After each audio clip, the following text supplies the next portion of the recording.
헌정 이래 처음으로 판사 탄핵안이 국회를 통과하게 될지 이목이 집중되고 있습니다.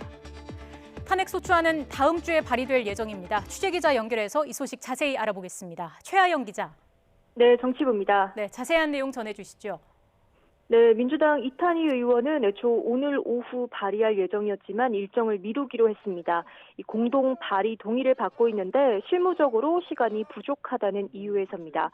이에 따라 임성근 판사에 대한 탄핵 소추안은 다음 주 초에 발의될 예정입니다. 앞서 100여 명이 넘는 범여권 의원이 동참을 밝힌 가운데 민주당 지도부까지 추진을 허용한 만큼 가결 정족수인 151명 이상의 동의를 받겠다는 의지로 보입니다. 이 법관 탄핵 소추안은 재적 의원 3분의 1 이상, 그러니까 100명 이상 동의로 발의되는데 이미 조건은 충족한 셈입니다. 탄핵안은 다음 달 열리는 본회의에서 표결에 붙여질 전망인데요. 이미 민주당이 173석을 차지하고 있는 만큼 가결될 가능성이 커 보입니다. 이 법관 탄핵이 가결되면 헌정사상 첫 사례가 되는데 이 최종 탄핵 여부는 헌법재판소가 결정합니다. 임 판사는 세월호 7시간 의혹을 제기했다가 명예훼손 혐의로 기소된 일본 기자의 재판에 개입한 의혹을 받고 있습니다. 이 재판을 앞두고 미리 판결 내용을 보고받고 수정했다는 의혹입니다.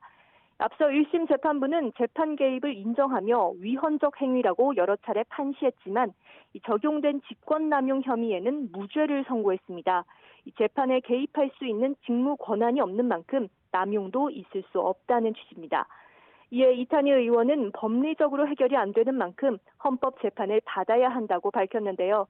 하지만 국민의힘은 법원 길들이기냐며 이 항소심을 뒤집기 위한 것이라면 삼권분립 원칙을 무너뜨리는 것이라고 반발했습니다. 자, 이어서 당대표 성추행 사건으로 혼란에 빠진 정의당 상황도 알아보겠습니다. 오는 4월 재보궐선거에 후보를 낼지 말지를 계속 숙고 중이라고요.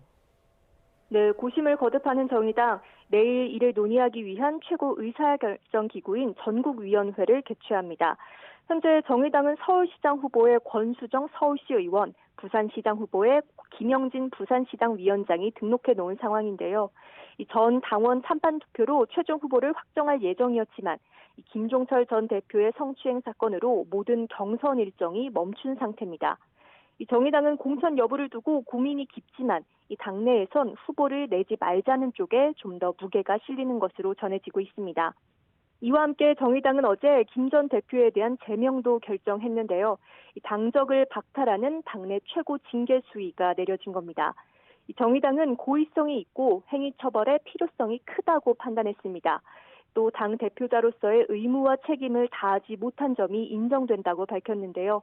이에 김 전 대표는 당의 결정을 무겁고 겸허히 받아들인다며 피해자와 정의당에 죄송하다는 입장을 냈습니다. 지금까지 정치부에서 전해드렸습니다.